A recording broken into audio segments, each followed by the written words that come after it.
YouTube family, Gerald Greenlee here with Plenty Green Lawn Service in South Georgia. This is actually I don't know if it'll be my last video, but this is the same day that I did the trimming of the hedges and trimmed back about half the crepe myrtles. It's later in the afternoon. I got all those mowers and everything dropped off. Now I didn't start on a new project, and I didn't want to put the two videos together because I just wanted to just take a couple of minutes and just talk. It's kind of business talk, I guess, you know. And I've made another video similar to this before,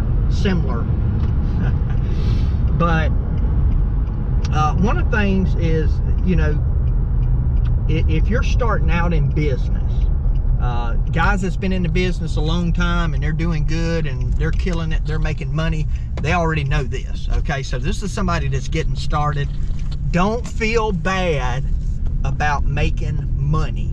Okay, and I'm saying that really if you're starting a business and you got employees that work for you. Now I think employees should be well compensated based on their skill level, based on you know, their commitment and loyalty to the company, their loyalty to you as a business owner, and all those sorts of things. But the reason I'm bringing that up is, let's say you go out and you work 8 hours and you got a guy helping you and you pay him, you know, for simple math, I'm gonna say $10 an hour. Now it would be more than that, but for simple math, well, let's just do 15. Okay, 15. You're paying him $15 an hour, or her, $15 an hour, and we'll do a 10-hour day because that makes the math easy for me driving down the road when I can't use my calculator.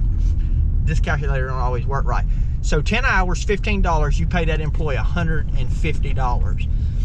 Now let's say for two of you for a day, you know, let's say it was an $800 day in terms of billable work. So, you know, and listen, you employ, if they're loyal and work hard and good to you, they probably got some idea what you make, okay? And so they realize that you made $800, you gave them $150, and now you've got, hey, these people out here picking up sticks in this yard, good for them. This is one of the yards that asked me about maybe cutting. Y'all keep them sticks up. Anyway, they realize that you made $650 that day. Now, if that employee knows anything about business, they know that you didn't make $650. You grossed $650. You got fuel, you got equipment, maintenance, wear and tear, insurance, mileage. You got all of those things, you know, however you do it, that's going to come out of that money. But let's say that, you know, your equipment usage is costing you $20 an hour. That's your insurance, your overhead, everything's $20 an hour for you. Again, at 10 hours, that's $200 more, so that brings that $650 down to $450. Now you actually made $450, and then of course you got taxes and you got all that kind of stuff you got to pay out of that. Of course, the employees got to pay taxes out of theirs, not what you pay, but they got to pay taxes. All right. So you making $450, they making $150. You might say, man, you know, they work right alongside me, they good, they work hard. And listen, again, by all means, compensate as well as you can. If you got a good employee, compensate them as well as you can. But here's why I say don't feel bad about making money. I don't have anybody that, I got some folks that help me out from time to time, just young guys. I mean, I don't have a crew. Y'all know that if you watch the videos. But here's what I do know. The day would have been over at 3:30 when I left that other job. It's 5:06 now. I got 100 bales of pine straw that I'm going to drop off at another job that's got to be done. You know, they're not, you know, whenever I can get to it, but they got a little storage area that I can put it in and all that. I'll have to go back home. I'll have to unload this. I'll have to go back home, get my trailer loaded back up like it needs to be for the next time that I go out. So the day might have ended at 3:30. I've already sent some invoices out for today. Today might end at 3:30, and you know, everybody's going home, and you know, the guys are clocking out. But as a business owner, you don't usually have that luxury. You know, now I know you could keep the guys there and y'all could get everything done and all that, but there's going to be a lot of times where you're going to be working when you're not producing revenue, really. I mean, well, I don't make much off pine straw anyway, so I ain't really producing no revenue now. But if I didn't have this stuff, and then I had somebody help me, I'd have to pay them to help me go load this stuff, bring it and unload it, you know, end up adding an hour and a half to that day, and we still ain't put any out and generated income. So, you know, you're gonna be working when nobody else is working, and that's just part of business. You're gonna get up earlier and get started than most the folks, and you're gonna work after them.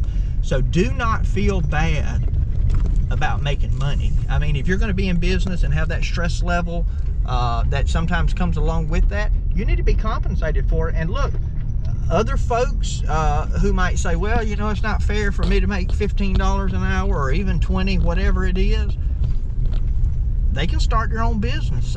We live in America, capitalism, right? So, you know, those are just some things that that you have to keep in mind. Anyway, I'm fixing to get up here and unload this. I might let you watch me unload it, just so you can see that I actually do some work every once in a while, instead of just pull up to a property, say we're gonna work here, and then leave. But I'll check back with y'all in a minute.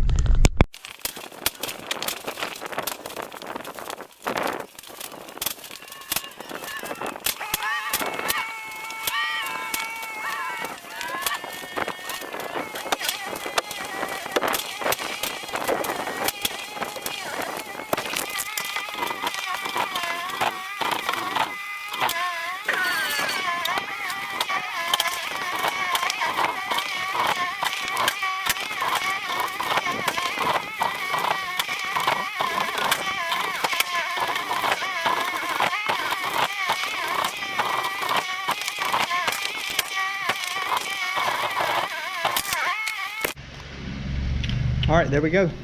100 bales of long needle pine straw.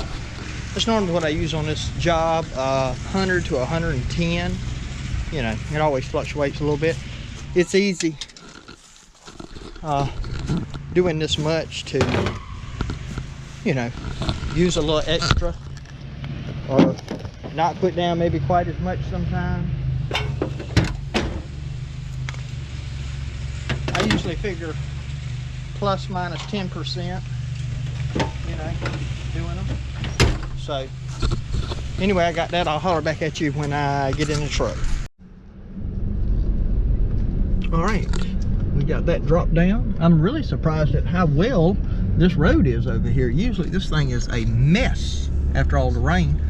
I did send the customer a message to let them know that the straw had been dropped on the property, and to let them know that in the next week to 10 days we would be out here to install it, and also to check and see if they wanted any of the shrubs around the house trimmed up. They really don't look bad, but they could be shaped up just a little bit.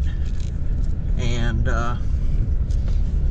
you know, I was watching a guy over there, he's grinding stump next door. I don't know if you could hear that equipment running. He kept choking it down.